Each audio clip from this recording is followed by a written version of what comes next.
All right, what's going on, guys? Working on the GTR. I'm trying to add some buttons to the wheel. I'm not gonna let anybody know what it does just yet, but I'm sure you guys will come up with some ideas of your own. Figured I'd show you guys how I'm gonna do it. I wired the whole car myself, so should be pretty straightforward. Got a few inputs and outputs left on the ECU. I'm running a Haltech, so we'll fire her up here and pull her out because I don't have a whole lot of room to work with, but sometimes it doesn't like to start on the C85 after I let it sit for a while, so hopefully it fires up.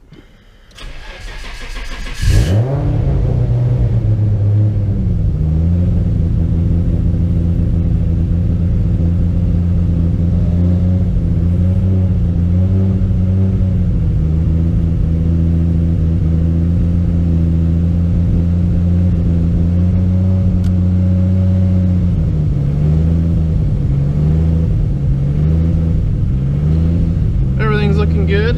I'll come back at you guys when I get it pulled out. Thanks.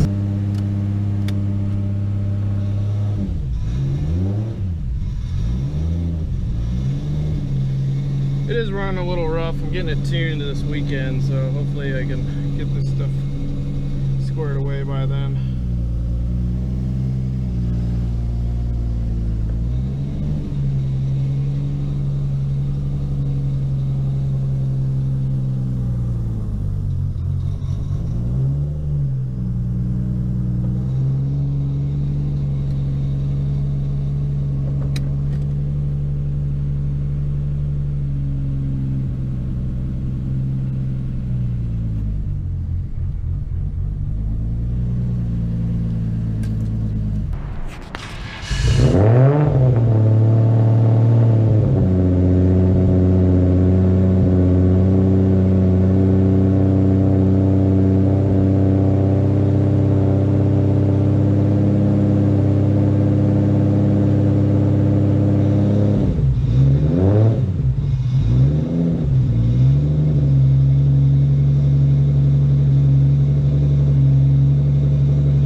So we're back on this lovely muggy and hot Florida day like everybody else knows about. I'm here trying to pull out the ECU here. Bear with me, it is kind of a mess right now. I won't even lie, I got a relay stashed up under here because I was having some problems with the fan circuit overheating all the time and ended up getting that figured out, but this is just the nature of the beast with these kind of cars. But now that I know it works, I can give it a more permanent solution. I got it mounted up under here. It's not the prettiest thing in the world, but it gets the job done. It's got a couple of screws holding her down. But give me a few minutes, we'll get this guy out and we'll get back here with you. Alright, so we got the ECU out. It is kind of a mess right now. I'm just trying to get everything figured out and before I get it tuned here. No, it's not the prettiest looking thing in the world, but okay, I've got the manifolds, pressure.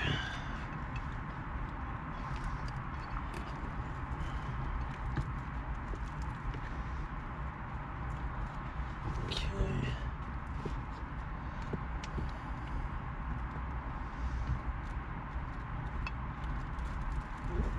There we go. I try to leave this stuff kind of long. I know it's kind of a pain to deal with, but it makes it nice when you need to get to something. You can just unplug this guy and get it out of your way. Here's my wideband controller. Got a CAN bus expansion port. And for anybody that doesn't know, if you don't want to use that torque splitter piece from Full Race, Haltech sells this little piece right here. I know it's upside down, but this will tie into the generic output in the map of the ECU and give you an artificial analog signal that goes to the all-wheel drive computer in the trunk. So you can basically trick it. just like the factory system works, and it works just like factory. But it gives you a small table you can adjust, but I pretty much left it based on throttle position, and it works. So if anybody's wondering, it is like $100 for this little piece, but it's definitely worth it instead of adding a whole nother piece to the back of your car. The main reason I'm in here is I'm trying to find the input wires. Adding 2 inputs basically off these 2 buttons on the steering wheel, so I gotta dig in here. They give you a lot of spare wire for these wideband controllers, so I'm just trying to get it all figured out. And once I figure out what I need and don't need, I'm just gonna shorten everything and make it fit right. I got a lot of other stuff in here from the factory because I had to integrate it into the factory harness, so it's chaos, but it's chaos that I know, so at least I can know where to look to find what I need. And it should be this right here. I didn't cut anything because it comes with an unterminated harness, so I left everything full length that I wasn't using, so I'm kind of stuck with this nest down here.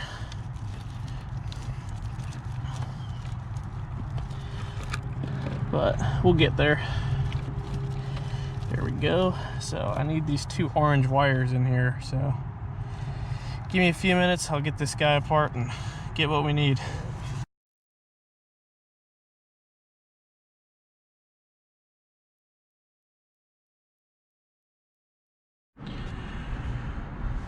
Alright, so I got my rat nets down here. So what I'm looking for is a lot of these are outputs, as well as some 12-volt and ground wires that they give you that are just kind of extra. But all I need is these 2 orange wires that are in here. I know it's kind of hard to see, but the way these ECUs work is, if you're kind of new to it, you pretty much just build a harness through the computer, figure out what you need, assign which wire you want to go to what, and as long as everything checks out, you can pretty much print out a diagram based on what you're doing, and then you can go from there. Fortunately for me, I just didn't know exactly what I wanted to do at the time, so I'm kind of having to backtrack and do stuff twice. But on the inside anyways, the engine side's pretty much done.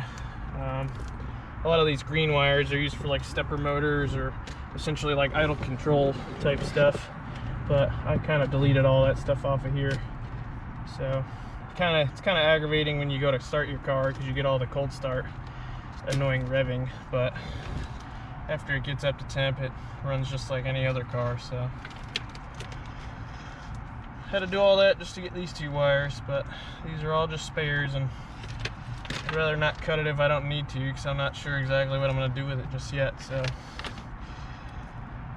bear with me. Alright, so hopefully you guys can see this without a bunch of terrible glare, but if you go in here in the setup, I guess I'm gonna have to give away one of the things that these buttons is gonna do, but we're going to add rolling anti-lag to this. So if I were to enable it, what it's gonna do is ask you for which wire you want to assign it to.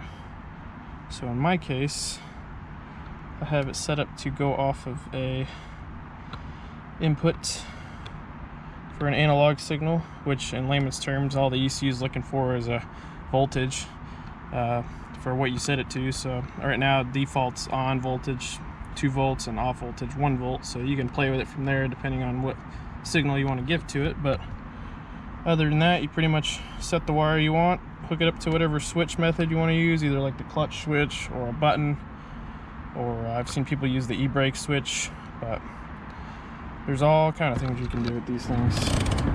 Alright guys, so had to do some digging to get my stuff out, but these wires are going to run under the dash over to the steering wheel area.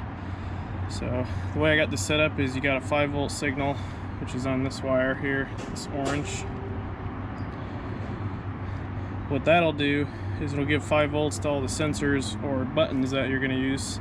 So I'm going to have a clutch switch on this wire, this orange with a yellow stripe.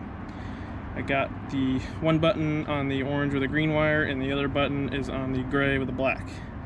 So essentially you got 5 volts running to all those sensors, and then you just have essentially the feedback via these 3 wires to the ECU to know what's going on. So to kind of elaborate further, here's kind of my wiring pinout from when I built the harness, because essentially they just give you a box with 8 feet of wire and say, here you go, because these are pretty universal as far as what you want to run it on. But you got these. It's not too much when you really look at it as a whole, but it can be a little overwhelming. You just have to kind of take your time and pay attention. But yeah, let me run these wires and I'll get back with you guys. All right guys, so fast forward a little bit. Got these wires ran under the dash. I love this braided stuff. You can pretty much cover everything with it. It makes it look nice, protects the wire. So we got our 3 wires. We got power signal for one switch, signal for the other. We just got to strip this one. And then I also split this wire off, so this will go to the clutch switch. I actually found out that my factory one is there, but it's stuck in the shut position, I guess you could call it. It's stuck in, so I need to order a new one of those. And I'm not going to use the factory wiring. I'm just going to tie it into the ECU directly, so that'll work again. It'll let me start it in gear basically, so I always got to pay attention for that. But pretty much I got these all set up. We got one coming in for the incoming voltage, the 5-volt reference coming in here, and then we got the 2 outputs for each switch. So I got one here and one here, and all right guys, to go from there. So I'm getting this stuff set up. Bear with me here. I think I got it working. I know it's a little anticlimactic, but if you see right here, it says on. I don't know if you can, hopefully you guys can see that, but I need to flip it because technically it should be off, but as soon as I press this, it'll switch to off and then back to on. So I need to flip it to where it's actually the opposite way, but the other one seems to be working as well. It's over here in the analog inputs. Looks like it's this guy right here. It's reading about 0.27 volts, and as soon as I click it, it jumps right up to 4.99 or 5, which is what that wire should be for the output to these buttons. So looks like everything's working. Just got to get it set up from here. But yeah, you guys will see what these buttons do here soon in a future video. But the dyno's coming on Saturday. Been talking with Martin from RS Enthalpy for a few days, so he's tuned my car in the past, so we'll see what we can do this time. It's a whole new animal. Thanks guys, see ya.